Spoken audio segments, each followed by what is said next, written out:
Thank you. Thank you so much. Thank you.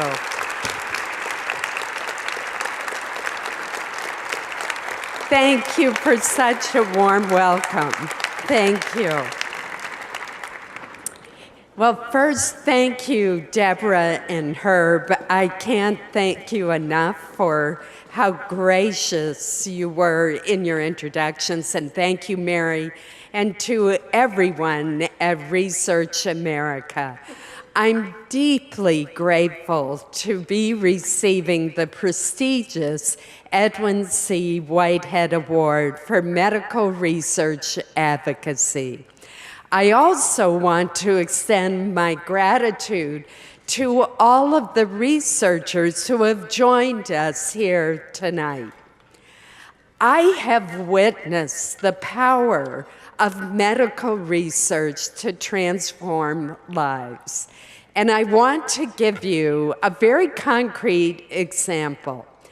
Back in 2006, I met a 4-year-old boy from the state of Maine named Edwin Sweeney. Edwin was just 22 months old when doctors diagnosed him with type 1 diabetes.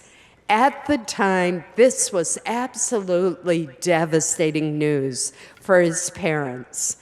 Edwin's mother, Carolyn, described to me how her son's fingertips were scarred from blood tests, sometimes up to 12 times a day. He received insulin through a pump, which he wore on his belt around his waist 24 hours a day.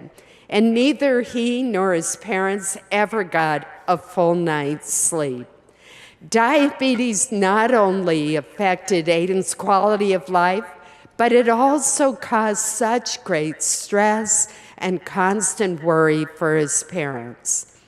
In 2006, the closed-loop artificial pancreas was just on the horizon, a new technology that held promise but was not yet available. Today, that device is a reality, and it is changing lives.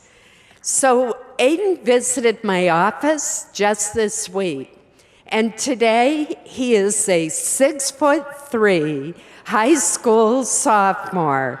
He plays basketball, he gets straight A's, and he will undoubtedly do well in college.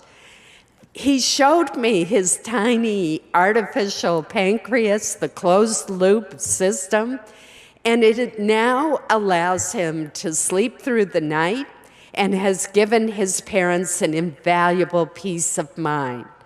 It has literally given Edwin a bright and promising future. That's what medical research can do.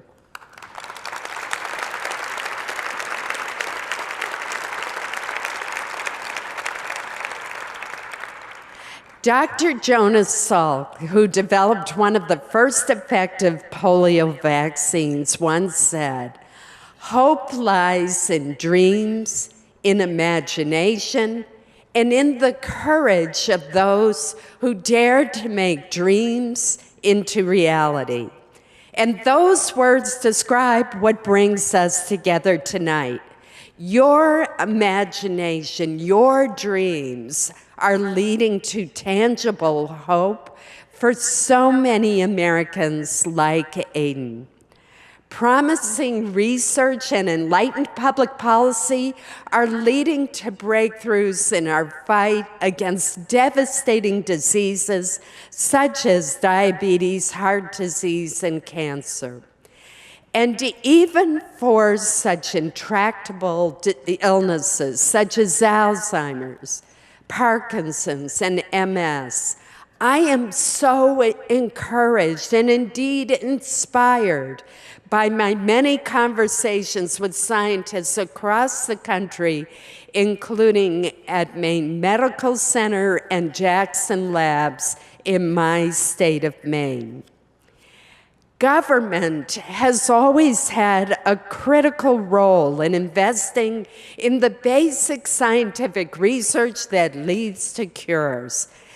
There is, my friends, simply no investment that promises greater returns for Americans than our investment in biomedical research.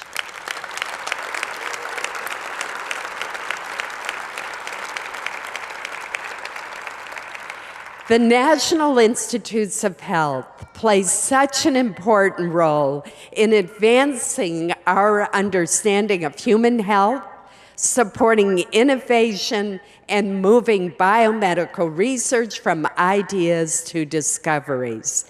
And I'm proud that it's run by Dr. Francis Collins. He's not really a relative, but I claim him. I wish he were. He does a great job. Our investment in the NIH has yielded an unprecedented number of scientific advances that have improved health outcomes and contributed significantly to our nation's economic growth as well. I'm so encouraged that there is at least one area where Congress is working in a bipartisan, bicameral way, and that is to increase our investment in NIH.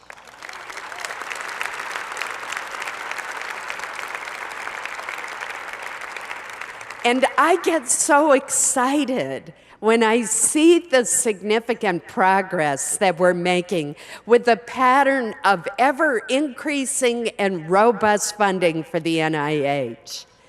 Last Congress, we provided a $2 billion increase in funding for NIH despite the tight budget. Last year, we provided yet another $2 billion increase in funding, and we're on our way to providing, you guessed it, yet another $2 billion increase for the current fiscal year. And I am confident that the current committee-approved bill will become law.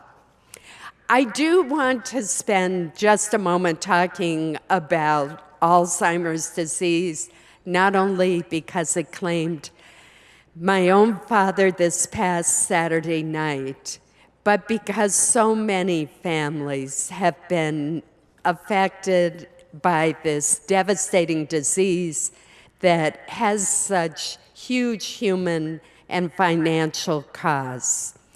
And it affects not only the victims, but their families as well. It provides an especially powerful example of the urgent need to keep the momentum going. I was the author with former Senator Edwin of what we call the NAPA Act, the National Alzheimer's Project Act, not Napa as in wine, but it took that legislation to give us a goal to shoot for. And following your strong advocacy, the funding bill for fiscal year 18 includes $1.8 billion for Alzheimer's research.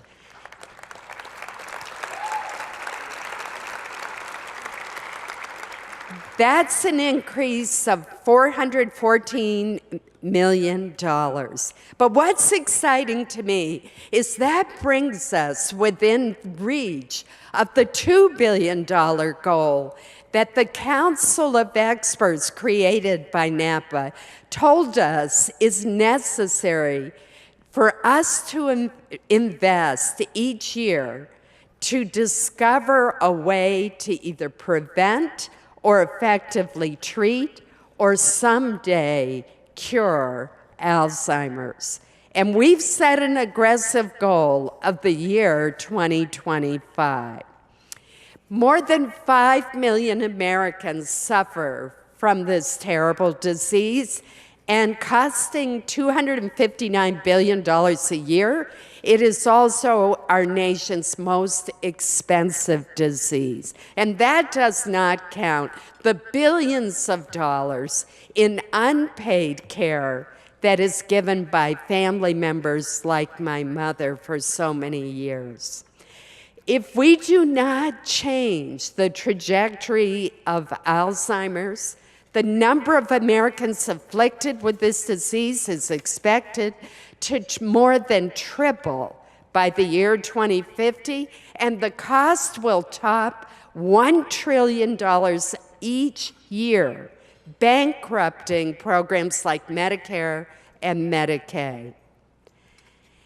NIH funding is also training the next generation of biomedical researchers. There's nothing that I love more than visiting research sites, not only in my home state of Maine, but around the country. I've gone to the Mayo Clinic, for example, the University of Pennsylvania, and Harvard to see what the cutting-edge science and technological innovation is underway. It fills me with hope. It inspires me to see on the horizon, from the micro to the macro level, the research that is so encouraging.